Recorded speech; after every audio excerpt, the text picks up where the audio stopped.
LinkedIn, at the core, it's not a social media platform. It's a relationship-driven platform. Today, there's a lot more members. It's a lot more competition. You don't need to be seen by everybody. You don't need to be liked by everybody. Let's remember ARC: attract, relate, convert. What most of the people on LinkedIn are against is mindlessly using it and being lazy around it, and kind of the term AI slump. You should not be only selling, talking about me and my company and what we do and how great we're doing. This is the Relentless Pursuit of Winning podcast, where we are here to educate, equip, and inspire people to build extraordinary companies. We're so glad you're here. Don't forget to like, subscribe, and hit the bell so you can get updates every time we drop a new episode. Now let's get it started. Hey guys, welcome back. We are on another episode of the Relentless Pursuit of Winning podcast. My name is Rick Meekins. I am going to be your host today. And in our studio, we have Igra Serfaty. How are you today, sir? Great, Rick. It's great to be here, and I'm looking forward to our conversation. Thanks for having me. Absolutely, folks. I am looking forward to the show too. We are going to talk about some of the myths around LinkedIn. We've seen a lot of changes over the year. I've been on LinkedIn for like 18 years. I saw like, a post or an email. They said, "Hey, you've been here for 18 years." I'm like, holy cow, this is absolutely amazing. And so the platform has changed a lot, and we are going to talk about some of the changes and how we can take advantage of some of those changes and how we can adjust our strategy to get the most out of LinkedIn.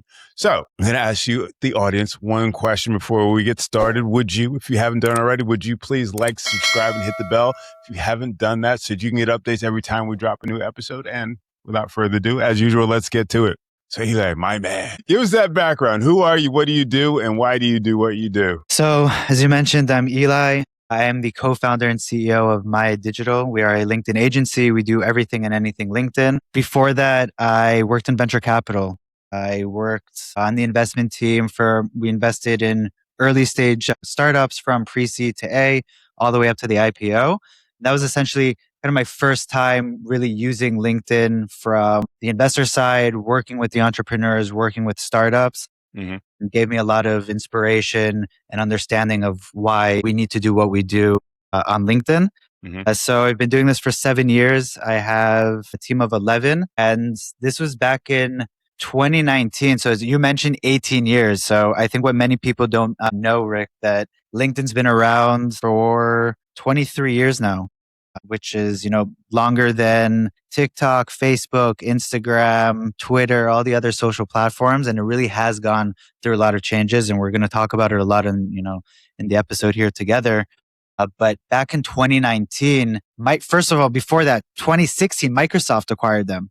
All right. So I think it's important to tie into like where the platforms changed. Microsoft acquired LinkedIn for $26 billion in 2016. 2019, this is right before COVID. I started understanding with my co-founder that LinkedIn wasn't being used enough globally. And here out in Tel Aviv, where I'm based, which is, considered startup nation, an incredible ecosystem here of technologies and startups.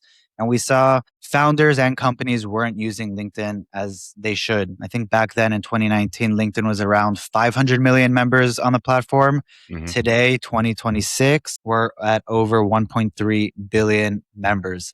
Wow. So it's really grown a lot since then. 2020, COVID came, really an accelerant into what happens on the platform. People for networking, creating relationships, online, being able to create these connections. And I think, in the last few years, we've really seen how LinkedIn is becoming, the go-to platform, especially for B2B and for professionals. So from day one, we said we need to go all in on LinkedIn. This is the platform that individuals, companies, anyone really needs to be on. The other ones we can, it's not to say that they don't have any influence, but really to be able to come in on one platform, build out your brand and a company's brand. We saw how much it can actually help across HR, sales, marketing, fundraising, visibility. Mm-hmm, mm-hmm. And that's why we keep on doing solely focus on that and our team, across the scale. It's interesting. I see, the benefits like in theory, if I look at the platform and look at the number of users and that sort of thing. But I think one of the challenges that and I'm assuming, a lot of users face is that a lot of what we see on LinkedIn seems to be inbound buy my stuff. And I think, it was, and I think comparing to, maybe years ago, it was, hi, my name is Joe, let's have a conversation. Who are you? What do you do? So it's like at one point it seemed to be more networking driven, where now it seems to be more sales driven. And a lot of people that I've spoken to are really moving away from the platform because of that. It's just like, I'm going to, put my shingle out there, say, hey, I exist, and you can verify who I am and what I do. But beyond that, it's a waste of time. What do you say to folks that are saying that? I think it's a really interesting question. And we have these conversations all the time. You mentioned, having a feeling of more towards the transactional side, the sales side. And I think if we go off of platform, the basis of sales and transaction, first to do it properly is relationship building, right? Mm-hmm. And we all know whether off of platform is LinkedIn, no one likes to go straight for the sale. It's much better, just as you would do with friends or family or anyone, is to really build that relationship. So on LinkedIn, at the core, and I think that's one of its main differences from other social media platforms, it's not a social media platform. It has social media elements to it, but at its foundations, it's a relationship driven platform. To create the relationships, you need the visibility. So yeah, you mentioned in the past people, would find you and maybe you go straight for networking. Today, there's a lot more members. It's a lot more competition, you could say. There's a lot more going on. And for you to be seen by the right people, you don't need to be seen by everybody. You don't need to be liked by everybody. There may be people that don't resonate with your style, with your content, with what you're doing or how you're doing it. And that's okay. You need to find your tribe and speak to them, and to become visible. That, requires the time, the commitment to creating the content, the comments. Through that visibility, through the conversations and the relationship, I think even more on top of that, more significant is the trust, the credibility, the authority that you're building with your audience. From there, you can move into, if it makes sense with the right person and at the right time, into opportunities. I think a lot of the times people think of LinkedIn as just lead generation, or like you said, sales.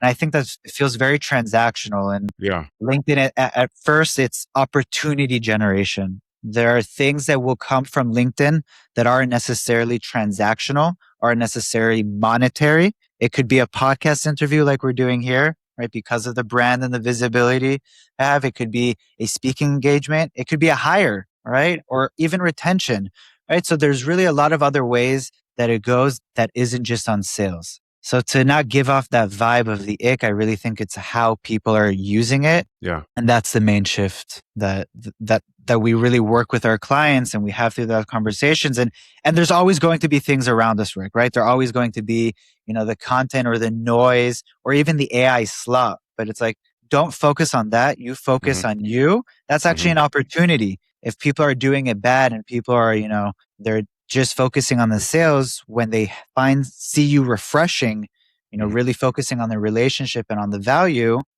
more chances you'll succeed. I hear you. Okay. All right. Well, let's start at the very basic level. I mean, people have to know and like someone, and so foundational for that to me is the requirement for building trust. Okay. I know I've connected with plenty of people, and my goal, is to build trust, like, right from the gate. I'm not, hey, buy my stuff. Hey, I'm Rick, I'm buying my stuff.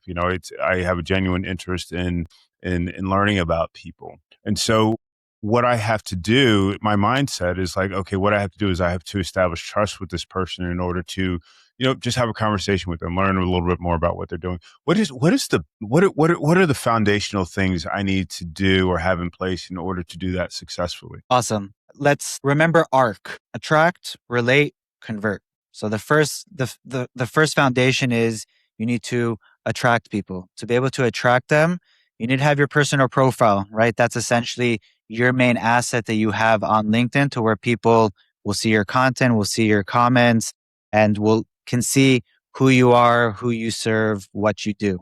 We'll talk about how to get people to your profile. But at the very first level, you need to make sure that your profile is optimized, that it has the keywords that speak to LinkedIn's algorithm to show you to the right people and to show the relevance to your content, and to make sure that the humans that come to your profile understands who you are and what you've done. So we have, the profile picture that needs to be high quality and focused on you. You have the banner, you have the headline, which is really important. That's one of the only parts of your profile that people see before they enter it. Meaning, if they see a comment or if they see you in the search bar, they'll see your profile picture, your name, Rick, and they'll see the first part of your headline. So make sure that that clearly shows what you do, or maybe gets people curious about what you do and draws them in. Maybe like kind of a one-liner or an interesting stat of how you help people. It's like, hey, who's this guy? To click. You're always thinking, what can I do? Whether it's a comment or a post for people to see me, to click on me, to come into my world. When people land on your profile, Rick, and this is, maybe another question that you're planning to ask or comes up is, LinkedIn Premium. If someone has LinkedIn Premium, you're able to see who's viewed your profile. So profile views are super important. Profile views are showing you people who didn't accidentally show up on your profile. They're people who searched for you, who saw your content, who saw your comments, who are attracting themselves to you. And the relationship is starting from there. And again, depending on the signal, every person can take that to someone else. Okay. So once you have the profile set and you have the experience.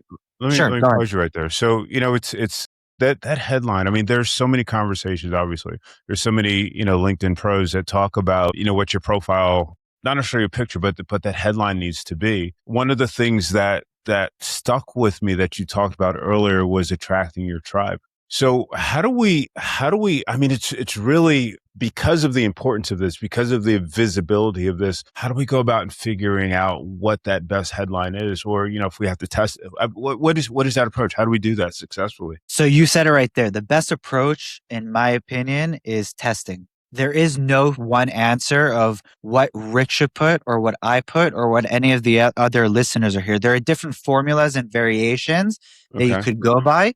I would say that the basics are, it should have your name and it should have your title and your company. There should be keywords that index your profile to your industry, to your service, to your tribe. I always like to say, Rick, think of what you want people on the other end to be searching for your profile to show up. I think that's a good indication. And you can look at other people in your industry, but you're going to need to test it and see what resonates more. Are you getting more profile views, or maybe people calling something out specifically that they saw in your headline? These are things that people can notice. Yeah. But I think a few variations of best practices of what to put there are, you can have a one-liner. It could be kind of like what your one-liner of what you do. It could be a stat. It could be a value proposition. I help X people do X in Y time, right? Something like that for people to the value driven, for them to understand, great, this is what he can do. Really experiment with it. I think there's value in adding more text than less, because it's more keywords. Even if people don't read every single word, the algorithm on LinkedIn is, and the LLMs off of LinkedIn are reading it as well. And we'll talk about how LinkedIn ties into GEO and kind of more of your offline presence off of LinkedIn. But all of these keywords and indexation, we have to be very mindful. I've been saying this for the last 7 years, like even way before AI came out. So we have to be mindful today, even more so than in the past, of humans and the algorithms reading our profile. Yeah, that makes sense. That makes sense. As a lot of, go ahead. I was going to say, how do we know? I'm thinking about so I post probably 5 to 6 days a week, maybe 7 days a week, and I see different profile views each day, and so sometimes I'll put out a post and I saw the other day I had 481 views on my profile. The day before that I had 20 views on my profile, and so the question becomes, if we're testing, we're trying different things, how do we know what fruit is? Because I have yet, again, being on LinkedIn for 18 years and, it may speak to my capabilities, but being on there, I haven't had someone look at my profile and say, "Hey, I want to buy services from you." Whatever it is, and I've probably changed my profile heading a dozen times. So I think there are a few factors that come into it. It's not only the content that you're putting out, and again, there's a whole strategy of what type of content, who you're reaching out to, how Yeah. it resonates with them.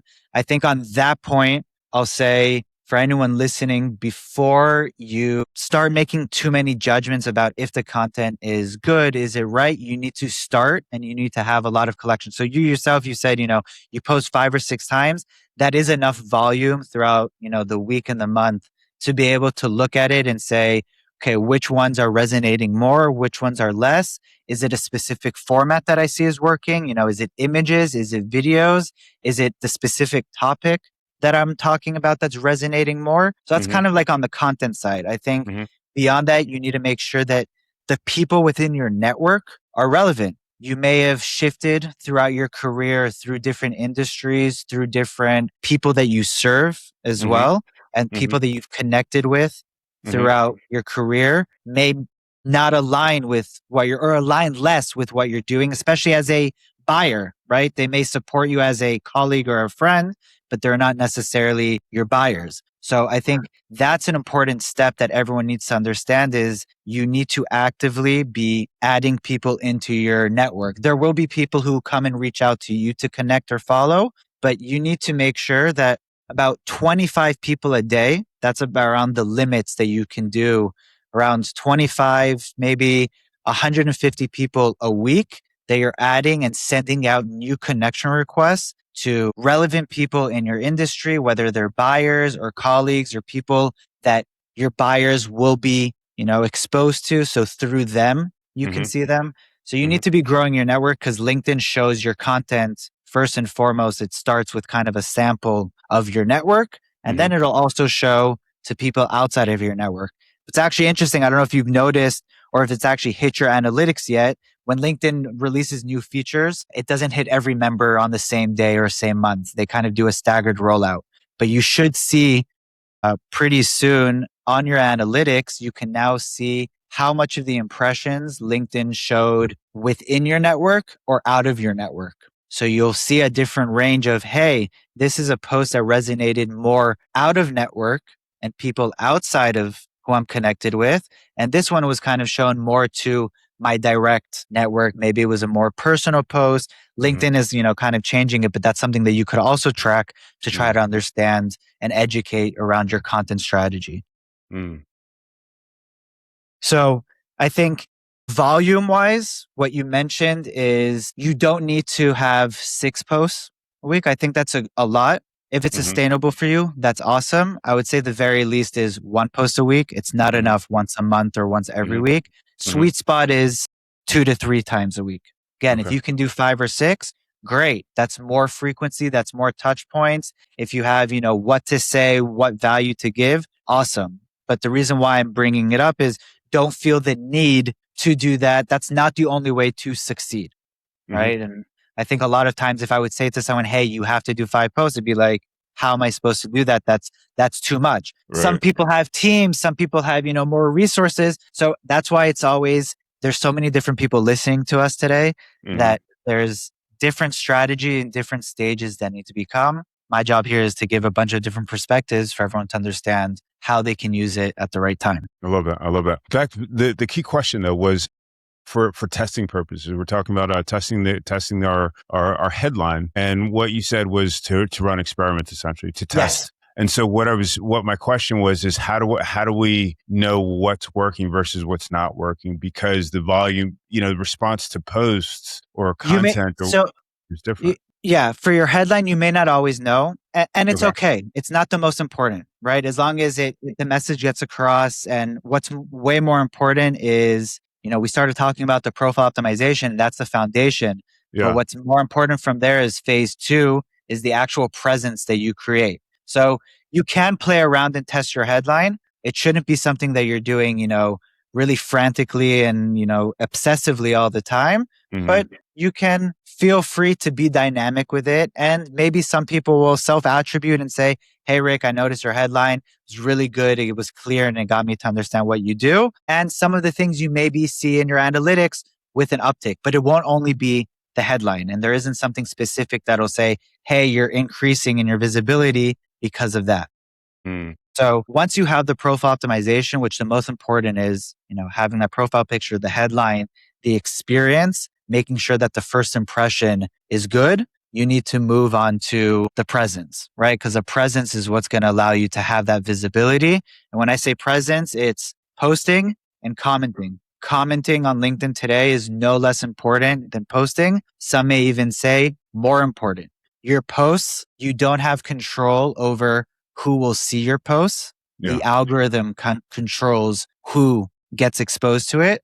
Yeah. Comments, you have more control of where you appear. Meaning, when I say leave comments, it's not thanks, Rick, great article or insightful. It's looking for people that you can contribute to the conversation. So if someone left 5 points, you added a 6 point. If someone, you don't agree with it, you leave your opinion of why you don't agree with it. It kind of be like a mini post, right? So as a comment, if you leave 5, 10, 15 of those a day on maybe larger profiles that get more engagement than you do, you now have an opportunity to get more exposure because maybe your profile isn't getting that yet. You get to be exposed in front of audiences who aren't in your network, right? You can go find other profiles who you can see in their comments and infer that your ICP is hanging out there and engaging with them. If you come and engage on those same posts, people read comments.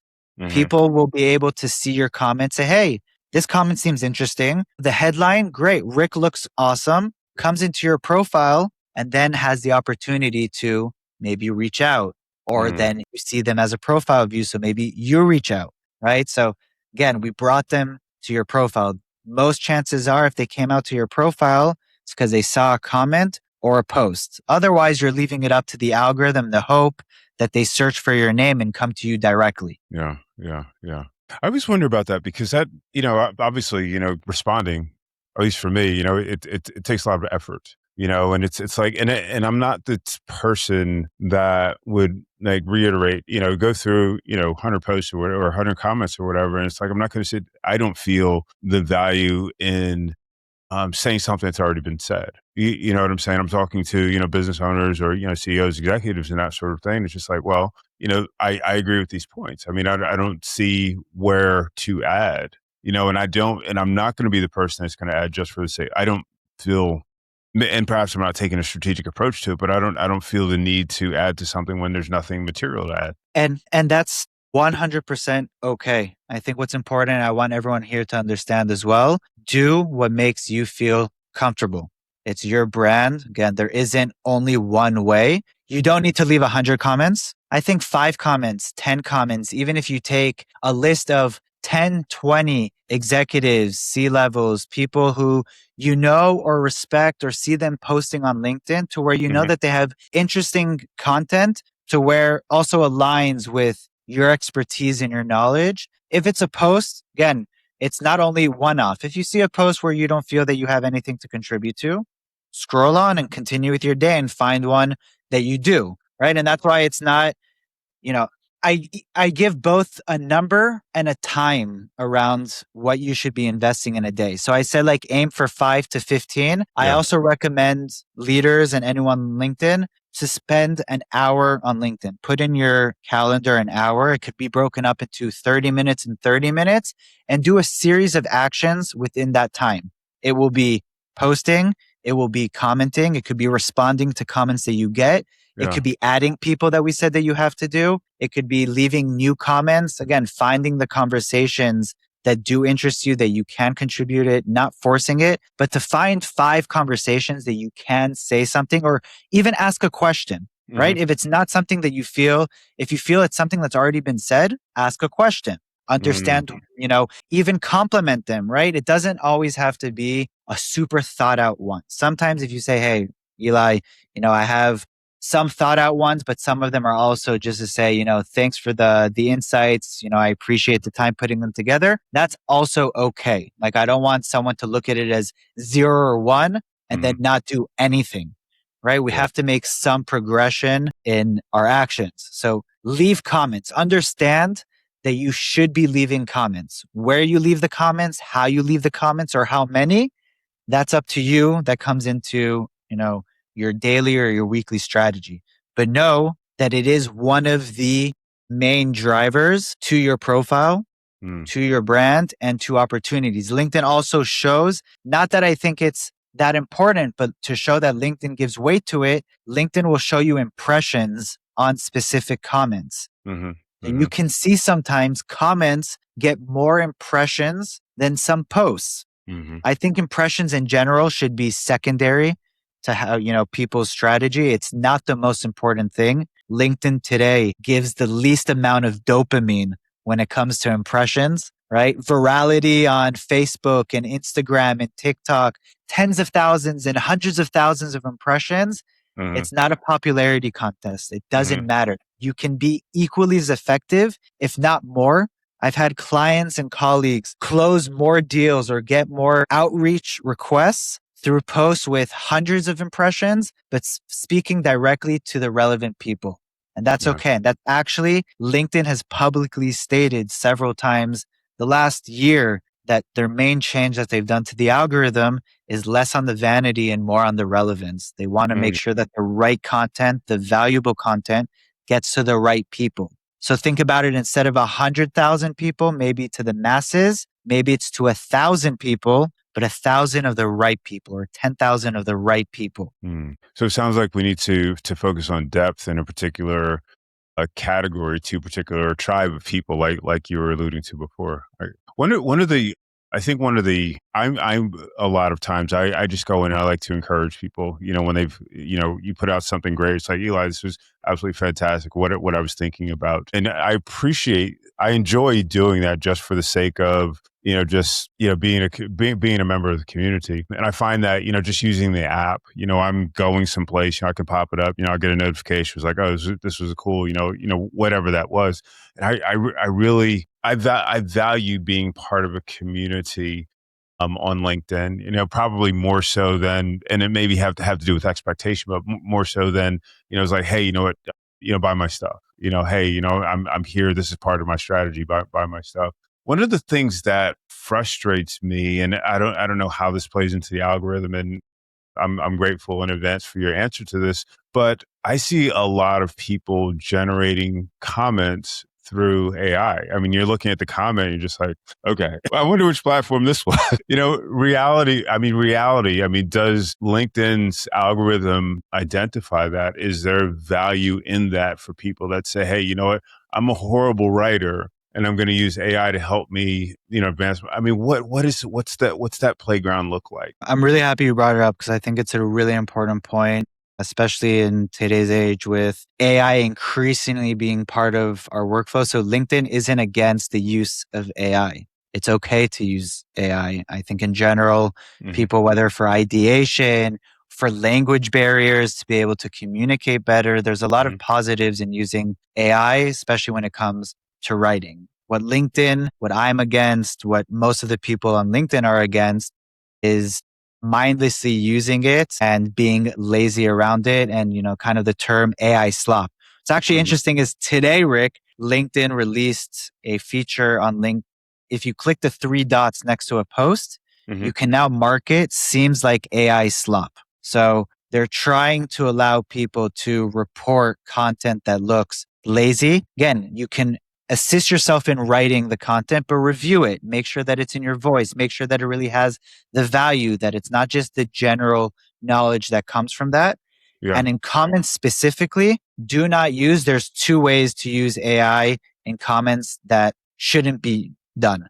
One is just mindlessly using ChatGPT or any of the LLMs to leave comments there. And again, the same like an AI slop post in comments. And there are people who are automating the comments and doing artificial engagement, which is against the terms and services of LinkedIn, and also just breaks trust when you see that it doesn't make sense, or that they have a lot of random comments come in from random profiles. It doesn't look good.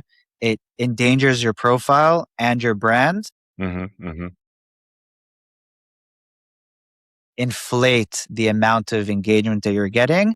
And if you're going to be leaving comments yourself, focus more instead of going on the masses of let me use AI to let me leave 20, 30, 50, or 100 comments. No, go back to the 5, 10, or 15 quality ones where you sit down for 5, 10, 15 minutes. Again, to leave that amount of comments, 10 comments, shouldn't take someone more than 10, 15 minutes, 30 minutes, right? And as you do it, it's a muscle to where it becomes easier and you become more accustomed to it and maybe more efficient in your time. But it really shouldn't be something that is really draining from it. So definitely don't outsource that part up to AI. Again, it's fine to assist yourself, but unfortunately, there is a lot of rampant use of AI across all social platforms, not only for LinkedIn. If we're going to be fair, yes, LinkedIn, I think LinkedIn is doing way more than other platforms, and they understand that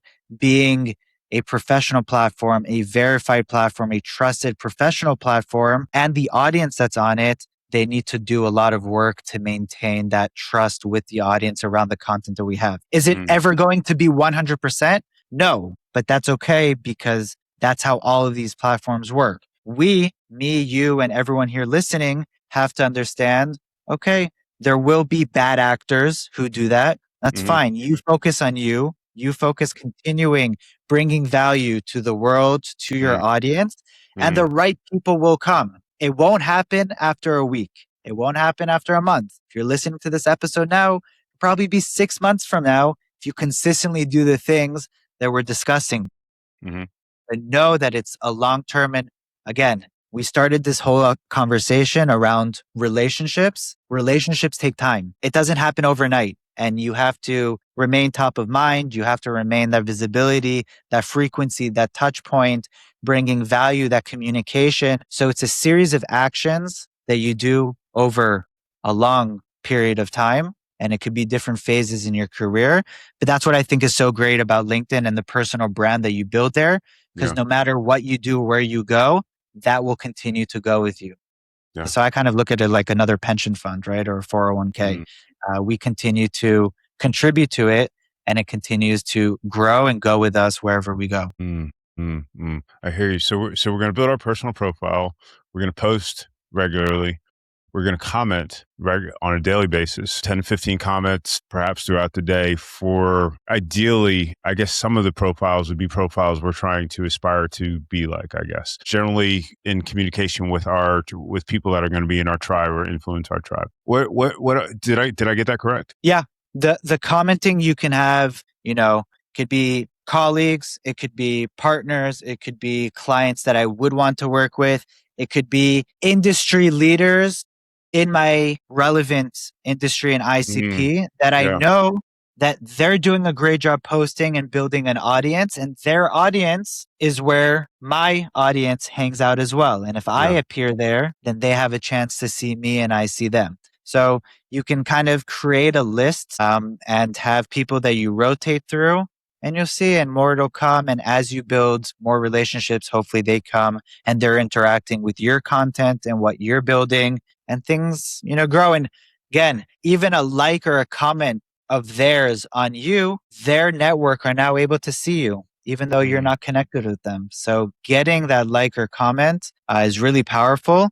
And this leads me to another point, which is super important. Beyond the engagement, Rick, I think a lot of times if anyone's listening and saying, well, I've been posting and I'm doing commenting and I'm not getting as much engagement as I like, remember that the majority of people on LinkedIn are considered silent lurkers.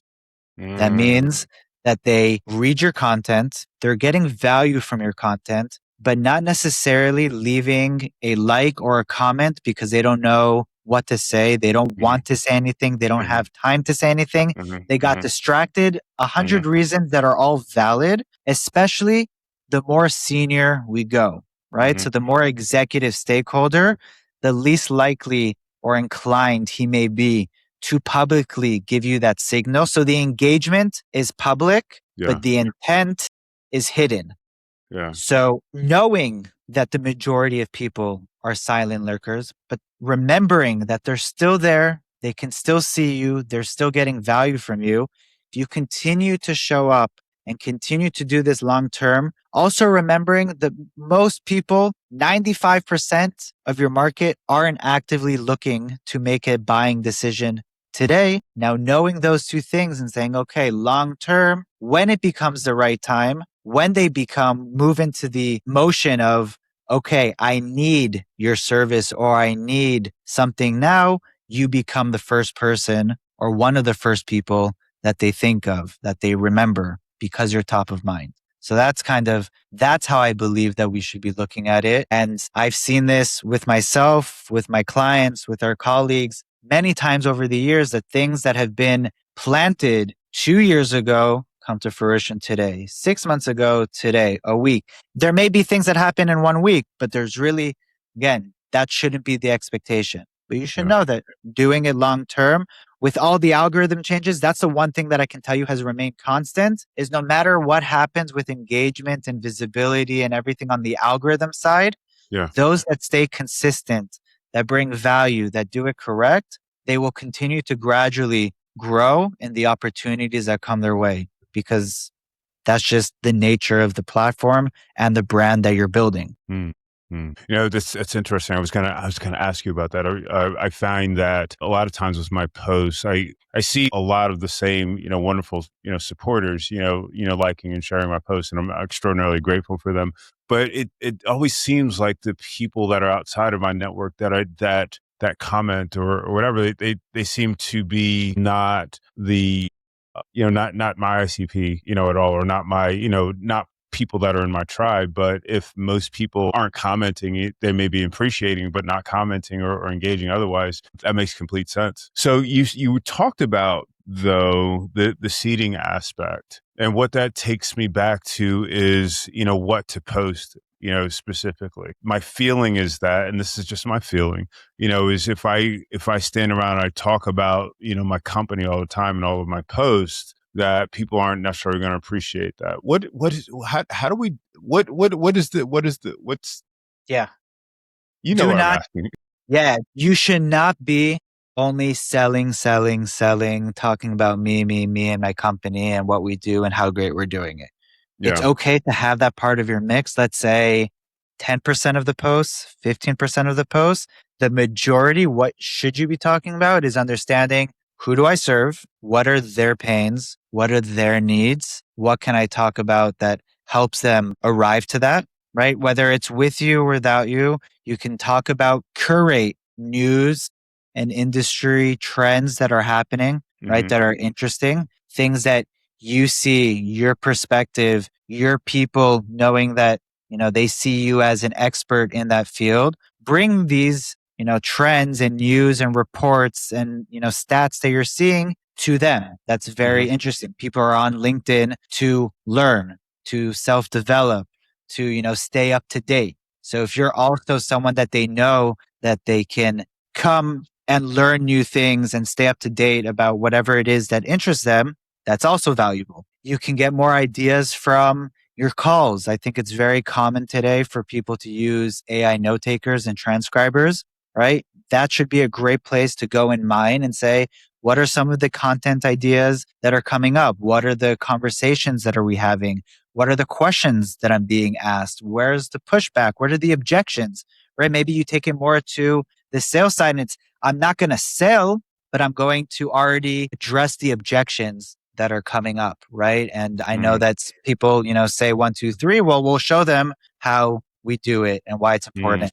If companies are listening here or, executives who have companies behind them with employees, put your people out there, right? Whether it's on your company page or on your profiles, talk about the teams involved, the people involved, the stories behind it. You can include personal things, right? I think that's always a question that comes up is, do I only have to post about my business and professional or can it be personal? You can have personal elements to it, but again, it should be tied into, okay, how does that give value to the person that's reading it. If you put Yeah. a picture of, if someone puts a picture of him and his son, okay, what's, the meaning behind it? Is it family? Is it, a story, or as a lesson or something, curiosity, because his son asked a really interesting question and it got him to think about, something in his career. Those things are also okay to show, who you are as a personal brand.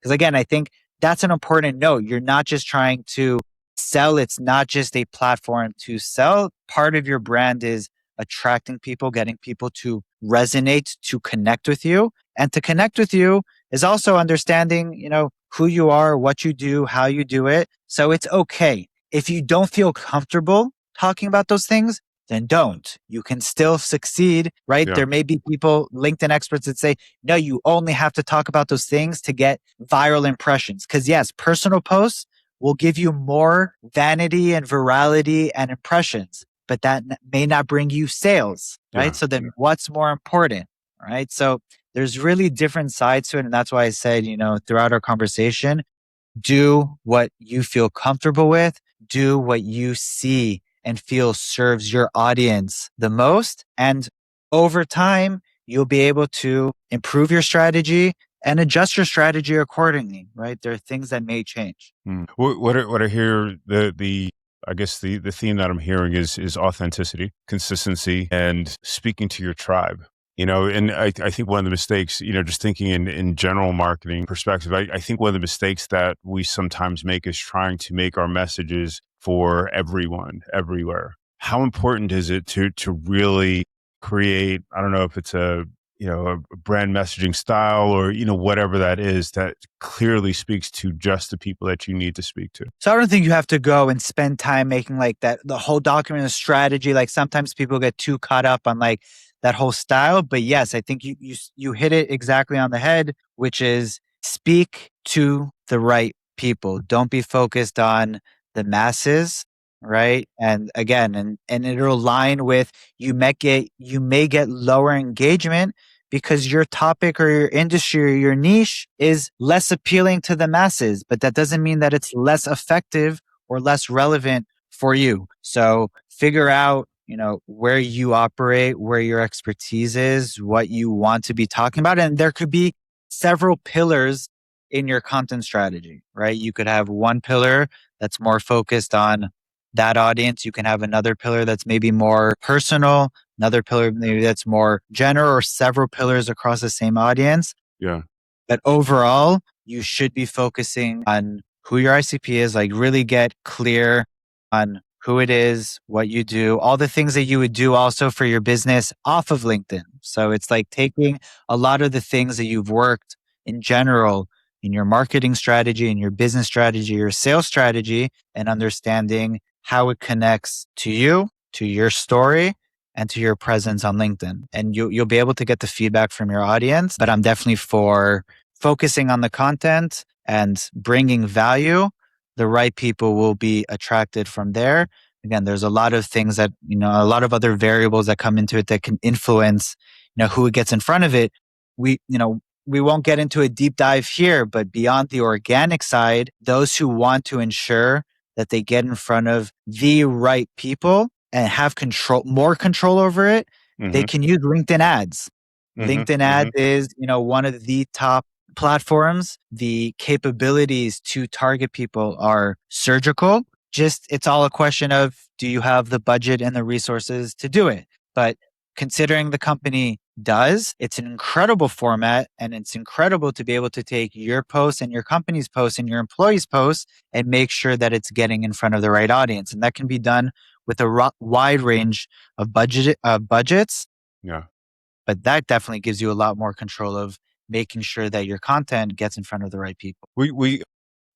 I'd like to have that conversation at another time. I think the ads, the visibility, I think that's a very important conversation. But we started out talking about the arc. Did we cover all components of the arc? So, well, I'll run through because we spoke a lot of things. So the base of ARC, the attraction, we said, is your profile, setting that up, and you want to start creating that presence through your content and your comments. Once you start ramping that up and doing it consistently, that's what's going to allow you to get people to relate to you and for you to relate to them through that relationships, through that visibility.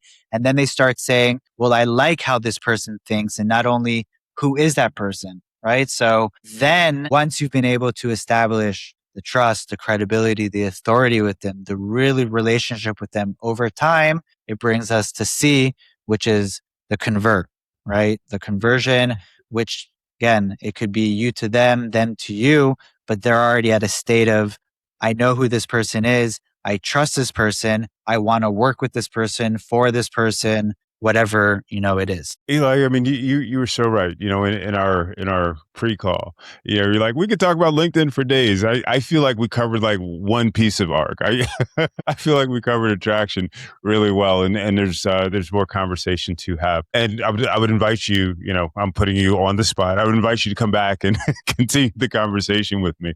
If you'd be willing to do that. Yeah, it's been a really great conversation. Just like I said, like we discussed before, we could go on and on. So I'm happy to do another episode and keep on discussing. Fantastic.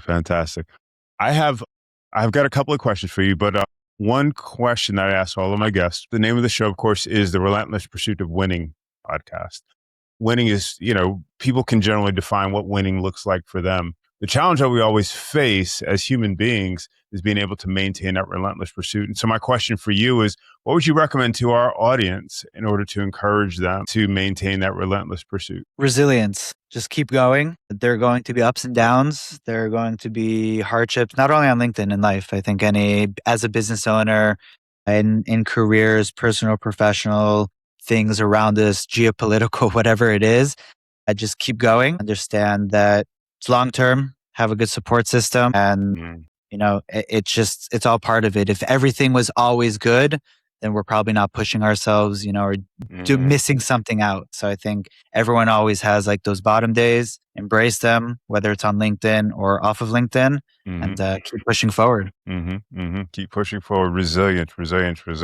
I love the support system. I love whenever someone talks about that. We talked about that a little bit before the show as well. It's just so important to have those people, have your faith to, lean back into and just say, okay, let's keep going. I find that to be a vital component. If someone wants to have a further conversation with you, learn more about you and what you're doing, what's the best way to get in touch with you? No surprise here. Hopefully, if anyone's been listening the whole episode, LinkedIn, are you? My LinkedIn, right? Go find me on LinkedIn. That's definitely the easiest. And we have our website, which I'm sure will be in the show links as well, www.team-maia.com. We're really LinkedIn, very active there. I'm always putting out content. So hopefully if you have questions and there are things that you can continue to learn from us there. If this episode was valuable and you have any questions, feel free to also reach out, drop me a note that you came from this episode. And I'd be happy to help. Awesome. Eli, thank you so much for being on the show. This has been educational for me. I've been humbled a little bit because I don't do everything that you suggested. But thank you so much for being on the show. I appreciate you. I appreciate you too, and thanks for having me. Absolutely. And folks, thank you so much for watching and listening to another episode of the Relentless Pursuit of Winning podcast. We'll catch you next time.